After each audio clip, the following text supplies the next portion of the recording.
അല്ല, കണ്ണന് ജോലി തിരക്കുള്ളതുകൊണ്ടായിരിക്കും കണ്ണൻ കൂടെ വരാതിരുന്നത് അല്ലേ മോളെ? അല്ല, നാളെ റിയാസിക്കയും ജുബാനയും ജർമ്മനിയിലേക്ക് പോവല്ലേ, അവർക്ക് കണ്ണേട്ടനെ കാണണമെന്ന് പറഞ്ഞു. അവരെ കാണാനായിട്ടാ ഏട്ടൻ പോയത്. ഓ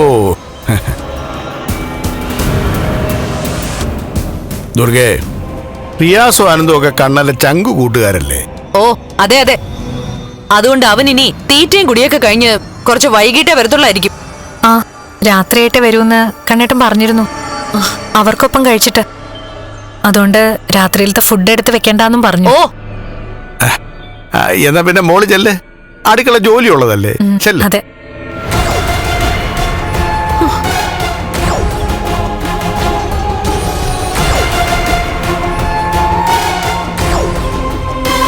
അനന്തും ലേഖയൊക്കെ ഇവിടെ വന്നിട്ട് പോകുമ്പോഴൊക്കെ നീ തന്നെയല്ലേ ദുർഗേ അവർക്ക് വേണ്ടതൊക്കെ ഒരുക്കി കൊടുത്തു വിടുന്നത്? അതെ, അതിന്റെ നന്ദിയൊക്കെ അനന്തവും ലേഖയും കാണിക്കാറുണ്ട്. ഇവിടെ വരുമ്പോ എനിക്ക് എന്തെങ്കിലും വിലപിടിപ്പുള്ള സമ്മാനങ്ങൾ തന്നിട്ടേ അവൻ പോകത്തുള്ളൂ. ഇനിയിപ്പോ നിന്നെ ബുദ്ധിമുട്ടിക്കുന്നത് ശരിയല്ലല്ലോ. അതുകൊണ്ടായിരിക്കും ഇത്തവണ മഹാലക്ഷ്മി തന്നെ എല്ലാം ഒരുക്കി കൊടുത്തു വിട്ടേന്ന് കണ്ണൻ കരുതിയത്. എന്റെ സ്ഥാനമെല്ലാം അവൾ ഏറ്റെടുത്തോണ്ടിരിക്കുക. അതിന് കുറ്റം പറയാൻ പറ്റില്ലല്ലോ. ഭാര്യമാര് വന്നു കഴിഞ്ഞാൽ അമ്മായിയമ്മമാര് പൊടിക്കൊതുങ്ങിയേ പറ്റൂ. മുമ്പെല്ലാ വീട്ടിലും അമ്മായിമ്മമാരുടെ ഭരണമായിരുന്നു. ഇപ്പോ മരുമക്കൾക്കാണ് മേൽക്കോയ്മ കൂടുതൽ. അത് മനസ്സിലാക്കാതെ വായി വരുന്നതൊക്കെ വിളിച്ചു പറഞ്ഞുകൊണ്ട് നടക്കരുത്.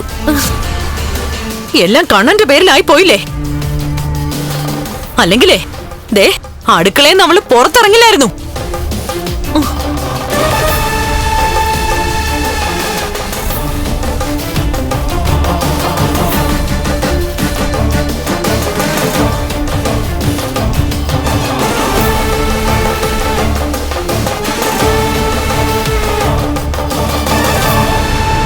അപ്പോ ഇന്ന് പാർട്ടിയൊക്കെ കഴിഞ്ഞിട്ടവൻ രാത്രിയിലേ വരൂ. ഇതിൽ നല്ലൊരവസരം കിട്ടാനില്ല.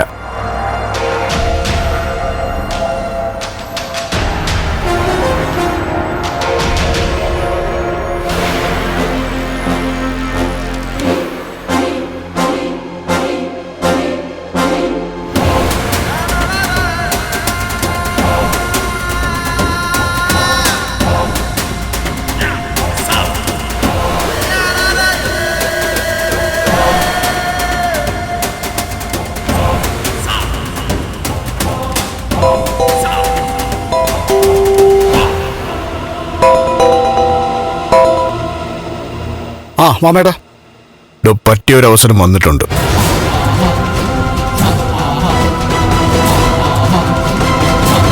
കണ്ണനിപ്പോ അവന്റെ ജർമ്മൻകാര സുഹൃത്തും അവന്റെ കെട്ടിയോടൊപ്പം പുറത്താണ്.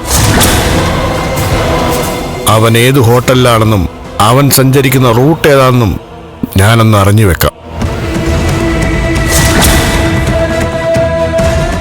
ഏതായാലും ഇനി അവൻ രാത്രിയിലെ മടങ്ങും. അങ്ങനെയെങ്കിൽ അവനോടെ എത്തരുത്. പിന്നെ എത്തണം, ജീവനോടെയല്ല, ജഡമായി. ഫ്ലവേഴ്സ് സ്മാർട്ട് ഷോ ശനി ഞായർ ദിവസങ്ങളിൽ രാത്രി 9:30 ഫ്ലവേഴ്സിൽ.